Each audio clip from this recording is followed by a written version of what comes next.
হ্যাঁ, আমরা তাদের এককালীন অনুদানের ব্যবস্থা করেছি। আমার শ্রদ্ধেয় ভাই তো বলেই গেল ১,০০,০০০ টাকা। আর যদি কেউ অ্যাক্সিডেন্ট বা পঙ্গুত্ব বরণ করে আমরা সেটা যথাযথভাবে তার কাছে যাব এবং সার্বিক সহযোগিতা করব।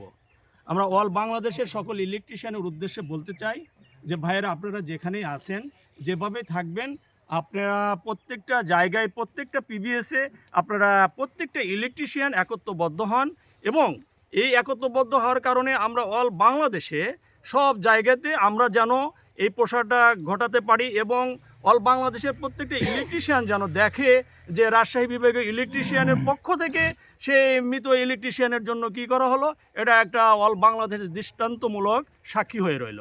তো যা হোক, আমি আপনাদের উদ্দেশ্যে, মিডিয়ার উদ্দেশ্যে বলতে চাই, আমরা আমাদের যারা অবহেলিত ইলেকট্রিশিয়ান আছে অবশ্যই সেটা সবাই সরকার দেখবে এবং আমাদের যথাযথ যেটা করলে ভালো হয় সেটা করবে ইনশাআল্লাহ। Thank you. আর কেউ ভাই না, না,